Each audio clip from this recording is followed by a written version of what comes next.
The storm had been building all afternoon, a desert wind sweeping dust into the sky, making the world hazy and red under the setting sun. Mary Ellen Parker guided her mule cart along the narrow trail home, a bundle of dry branches tied in back, her scarf pulled tight over her hair. The wind tugged at her shawl, the hem of her dress whipping against her boots. Her 2 children, Samuel and Lila, would be waiting by the hearth, probably hungry and restless. She had no time to waste. But something made her stop. A sound, faint, distant, like an echo carried by the wind. A man's voice, rough and strained, and then a shout, foreign and sharp. Her heart clenched. She turned, scanning the horizon. There in the distance, movement near the ridgeline. Horses, 2 of them circling something on the ground. She fumbled for her binoculars, raising them to her eyes. Between the blurring gusts, she saw it clearly. A man slumped against a rock, bleeding. His shirt was torn, one hand clutching his side. 2 Apache warriors rode around him, shouting, spears glinting in the dying light. Mary froze. She'd lived long enough on this land to know better than to interfere with Apache business. The settlers and tribes had a fragile peace, one that could shatter if she made the wrong move. She told herself it wasn't her concern, that her children needed her home, safe. But then she saw it again. The man's body jerked, trying to move, then collapsing. He wasn't a soldier or an outlaw. He was just someone left to die. Her late husband's voice seemed to whisper in her ear, "Mary, a man's life is still a life. Don't turn away from mercy." Before she could talk herself out of it, she grabbed her old hunting rifle from under the seat, checking the chamber. Only 3 bullets left. She looked up at the darkening ridge, then back toward home. Her pulse quickened. "Lord, forgive me," she muttered and snapped the reins. The mules lunged forward, the cart rattling across the rocks. The Apache heard her before she was close. One turned, shouting something she couldn't understand, but the tone was clear. Warning. Mary stopped the cart 30 yards away, heart hammering, rifle trembling in her hands. The wounded man lifted his head weakly, his lips moving soundlessly. The 2 Apache turned their horses toward her, raising their spears. "Go home, woman," she whispered to herself, but instead she took aim. The first shot cracked through the stillness. The recoil jarred her shoulder. One warrior tumbled from his horse, hitting the ground hard. The other wheeled his horse and charged at her, spear leveled. She scrambled to reload, her hands slick with sweat. The rifle jammed. He was almost on her now. She could see the fury in his eyes, the wind snapping his hair like a banner. She raised the rifle as if it were a club. But the wounded man, with a groan that sounded like pain and defiance together, rose on one knee and swung a rock at the horse's flank. The animal reared, throwing the rider. Mary didn't hesitate. She cleared the jam, lifted the gun again, and fired. The echo rolled through the valley. The warrior fell still. Silence. Mary's hands shook violently as she lowered the rifle. Her breath came fast, eyes scanning the ridge for more movement. The mules brayed, stamping nervously. Only the wind moved now, tugging at her shawl. She climbed down, boots slipping in the dust, and hurried toward the wounded man. His shirt was soaked in blood, his breathing ragged. His hat lay a few feet away, riddled with bullet holes. He looked up at her through half-lidded eyes, his voice barely a whisper. "You shouldn't have come." "Maybe not," she said, kneeling beside him. "But you'd be dead if I hadn't." She tore her shawl into strips, pressing one against the wound. He flinched but didn't cry out.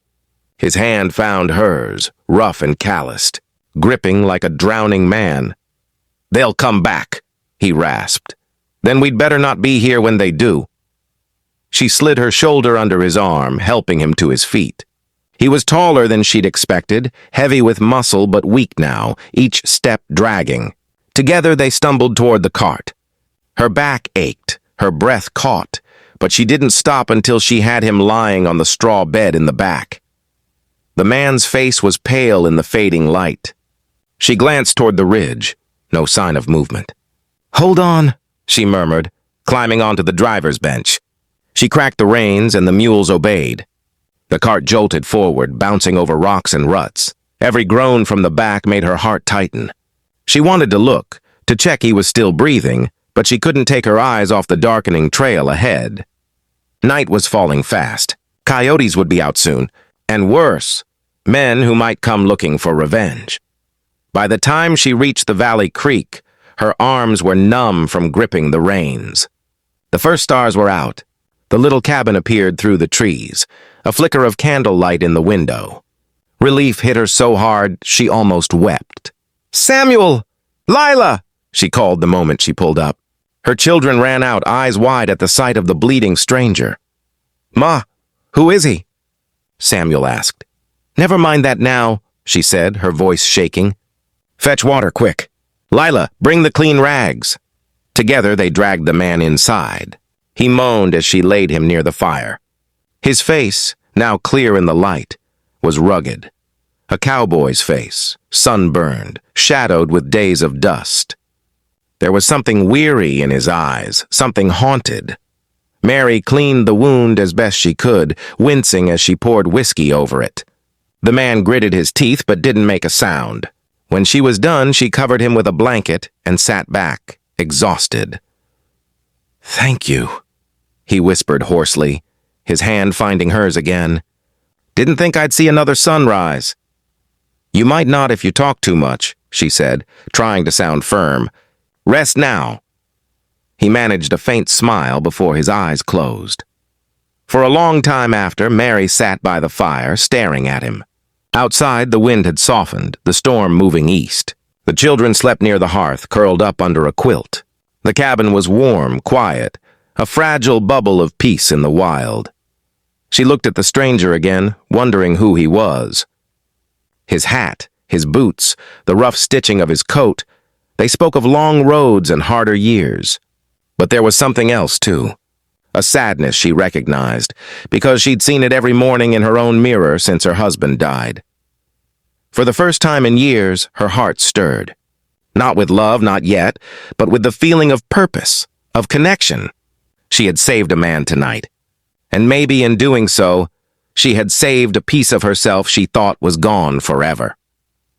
The morning sun rose soft and golden over the Parker homestead, turning the frost on the window panes into tiny sparks of light.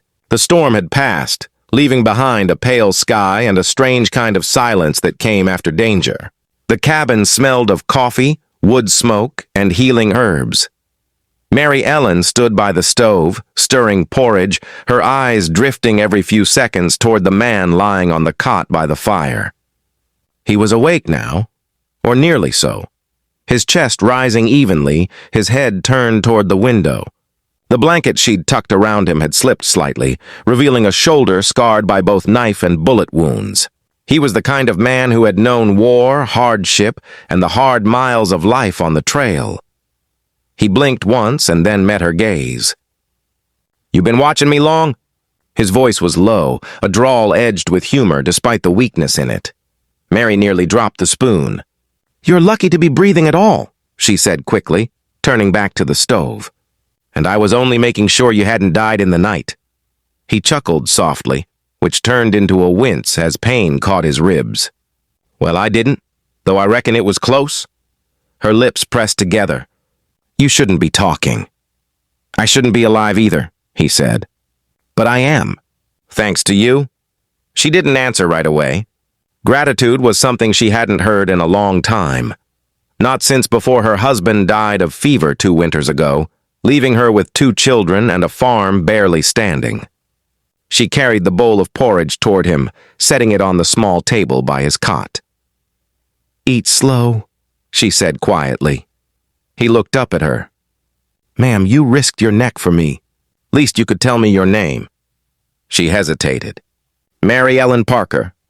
He nodded slightly. "Mary Ellen," he repeated as if tasting the name. "Name's Cole Weston." "Cole," she echoed softly. "You were with the cattle drive that came through last week, weren't you?" His eyes flickered and something unspoken there. "Was, until we ran into that Apache party north of the pass. They thought I'd shot one of their horses. I hadn't, but—" He trailed off, glancing at the wound on his side. "Didn't matter much to them.